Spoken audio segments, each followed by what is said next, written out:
when the blueprint was never lost, just buried, reclaiming the sacred work of the married Israelite woman. Welcome to Soft Girl Era, the sacred pause Black women have been waiting for.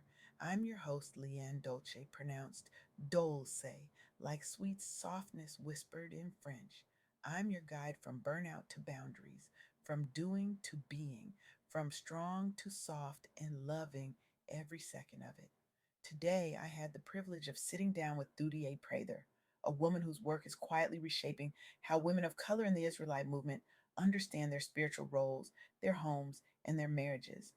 Thudie is not just a teacher, she's a handler on a mission, sent to call women back to biblical order in a world that has convinced us that order is oppression. Her impact, she's helping women see that the laws outlined in the King James Bible and the Apocrypha are not chains, they're blueprints for building nations one home at a time. And in 2025, that work has never been more urgent. Thudie's teachings are grounded in the wisdom of IUIC, the ancient texts, and the understanding that the internet has all the secrets if we're willing to look, listen, and learn. So let me ask you something. When was the last time you heard someone say that managing a household, supporting your husband, and raising your children was spiritual leadership? When was the last time someone told you that being a helper wasn't a demotion, it was a calling? Because that's exactly what Thudie Prather is teaching, and it's exactly what we're going to unpack today. Here's the truth. We live in a time where women, especially Black women, have been told that strength means doing everything alone. That independence is the goal. That submission is a dirty word. And listen, I get it. We've been strong because we had to be. We've carried families, communities, entire legacies on our backs. But somewhere along the way, we started confusing survival with purpose. We started thinking that the Superwoman cape was the only outfit we were allowed to wear. We started believing that if we weren't exhausted, we weren't valuable. If we weren't juggling 12 things at once, we weren't enough. But what if I told you that biblical order, the kind Thudie Prather is calling us back to, is not about shrinking. It's about grounding. It's about knowing your role so deeply that you can move in it with power, with peace, and with purpose. It's about understanding that being a married Israelite woman of God is not passive, it's active, it's empowering, it's nation building, it's the foundation upon which everything else stands. Let me break it down. According to Thudie, there are three things we need to remember from this conversation. First, biblical order still matters in 2025. A married Israelite woman is called to be a helper, a partner, and a disciple, walking in alignment with Scripture as it defines her role in the home, in marriage, and in community. Genesis 2:18, Proverbs 31, Titus 2. These aren't suggestions, they're instructions. They're not outdated, they're eternal. Second, these roles are active and empowering, not passive or restrictive. Managing the household, caring for family, supporting your husband, building your home, these are forms of spiritual leadership. They are not signs of weakness. They are the backbone of family stability and community continuity. They are the work that holds the world together. And third, there is an order for Israelite women that we must intentionally return to and teach. The laws, the examples in the King James Bible and Apocrypha, the teachings emphasized by groups like IUIC, they outline a clear pattern for a married Israelite woman's life and conduct. And 2025 is the time to stop guessing and start doing that work with discipline, humility, and purpose.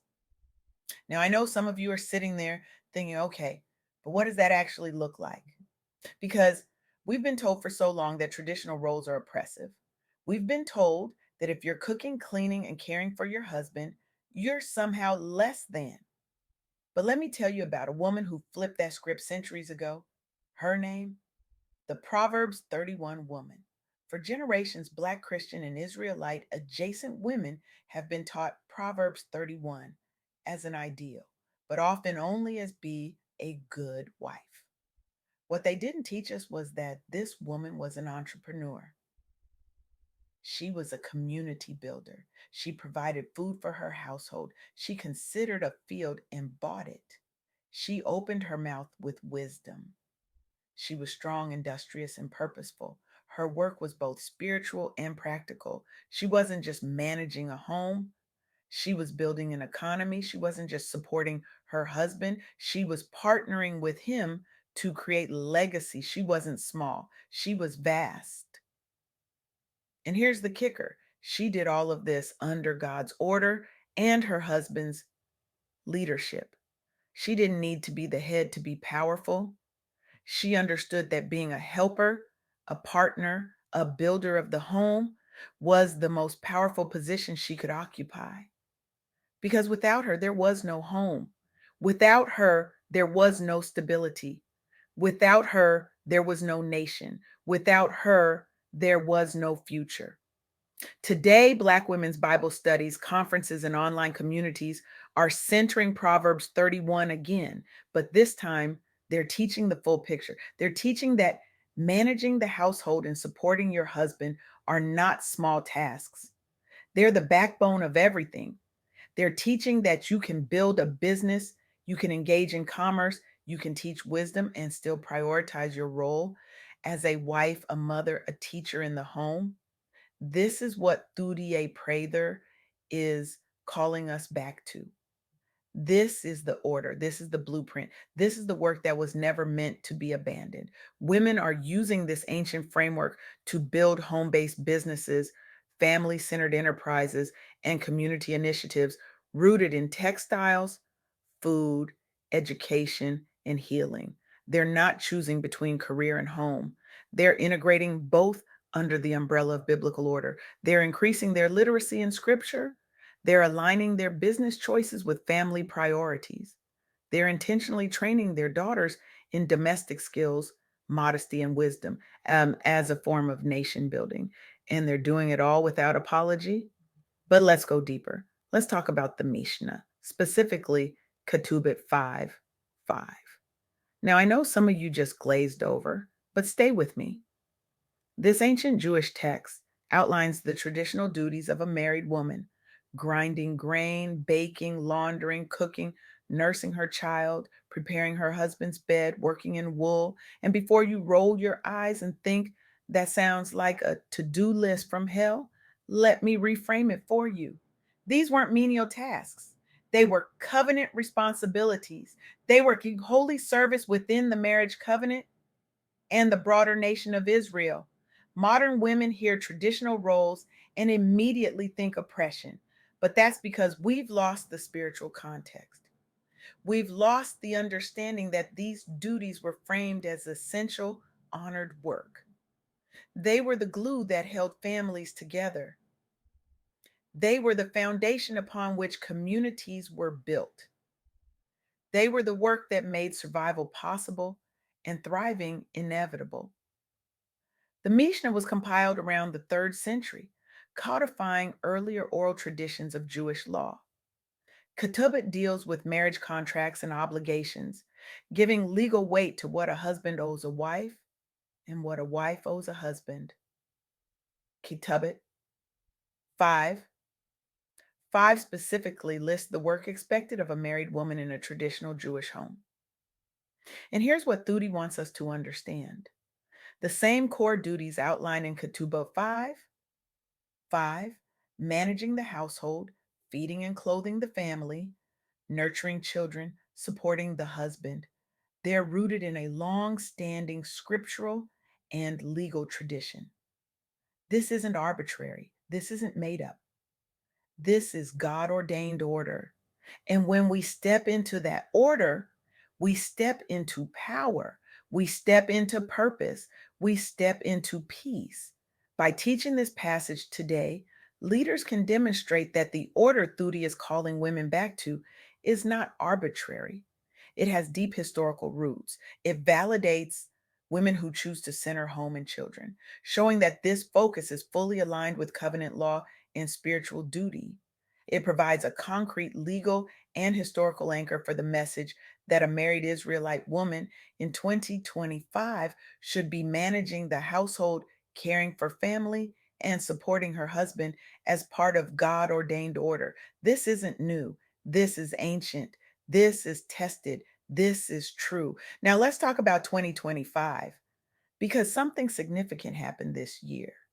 The International Israelite Board of Rabbis, which includes Black Hebrew and Israelite rabbis, voted to allow women to become rabbis with certain ritual restrictions. And before you think, wait, I thought we were talking about traditional roles, hear me out. This decision signals something important. It signals that even in Israelite contexts that value traditional gender roles, women's spiritual insight and teaching are increasingly recognized as vital to the community. This isn't about women taking over men's roles, it's about women stepping into their God ordained roles with intention. It's about women teaching other women about biblical order. It's about women leading women's gatherings, organizing Bible studies, mentoring younger wives on how to manage homes, budgets, and child rearing while remaining in order under their husbands. It's about women using the internet because, yes, the internet has all the secrets to share IUIC and other Israelite teachings on marriage, order, and law. It's about women recognizing that they have always been teachers, leaders, and nation builders, even when the world refused to see it. Women in Black Israelite communities are now organizing women's Bible studies and modesty classes. They're mentoring younger wives on how to manage homes, budgets, and child rearing while remaining in order under their husbands. They're using social media to share teachings on marriage, order, and law. They're creating digital spaces where women can learn, grow, and hold each other accountable. They're building networks of support that span cities, states, and countries. They're not waiting for permission, they're stepping into purpose. This is the moment Thudie Prather is describing. This is the time when women of color in the Israelite movement are being called to step into their roles as helpers, disciples, builders of the home, while also taking intentional responsibility for teaching and preserving that order among other women. This is not passive, this is active, this is empowering, this is nation building, this is revolutionary. The 2025 recognition of women rabbis in the Israelite context acts as a marker of this moment, a time when women of color in the Israelite movement are being called to step into their God ordained roles, helpers, disciples, builders of the home, while also taking more intentional responsibility for teaching and preserving that order among other women.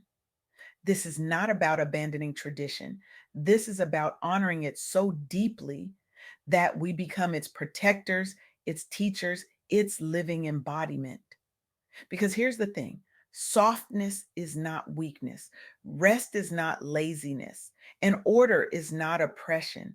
When you step into your God ordained role as a married Israelite woman, you're not shrinking, you're grounding, you're not losing power. You're stepping into it. You're not becoming less. You're becoming exactly who you were created to be. You're becoming the woman who holds the keys to the home, the family, the community, and the future. Thudie Prather is calling us back to something ancient, something sacred, something powerful. She's calling us back to the order that built nations. She's calling us back to the roles that held families together. She's calling us back to the work that our grandmothers and great grandmothers did with their hands, their hearts, and their faith. She's calling us back to the blueprint that was never lost, just buried. And in 2025, that work is not outdated. It's urgent, it's necessary, it's revolutionary. It's the work that will determine whether we build or whether we crumble, whether we pass down wisdom or confusion, whether we raise a generation that knows who they are or a generation that's still searching. So here's what I need you to do. I need you to stop waiting for permission. I need you to stop apologizing for wanting to build your home. I need you to stop feeling guilty for prioritizing your family. I need you to stop shrinking because the world told you that your work doesn't matter. Choose one specific area of biblical order. Maybe it's consistent home management. Maybe it's respectful support of your husband. Maybe it's intentional teaching of your children. Whatever it is, commit to aligning that area with scripture over the next 30 days. Use the King James Bible, use the Apocrypha, use solid Israelite teachings as your blueprint. Study, pray, practice, teach, and watch what happens when you stop guessing and start doing the work with discipline, humility, and purpose. Because the truth is, you are not too strong to be soft. You are not too independent to be a helper. You are not too educated to manage a home. You are not too modern to walk in biblical order. You are exactly who God called you to be. And when you step into that calling, when you embrace that order, when you build that home, you're not just surviving, you're thriving. You're not just existing, you're leading. You're not just living, you're building a nation. The blueprint was never lost, it was just buried under centuries of confusion, compromise, and cultural pressure. But it's still here. It's still true, it's still powerful, and it's waiting for you to pick it up, dust it off, and start building again. So build, teach, lead from your home. Disciple your children, support your husband, manage your household, walk in order, walk in power, walk in purpose, and watch how the world shifts when women of color in the Israelite movement stop apologizing and start building the future our ancestors prayed for.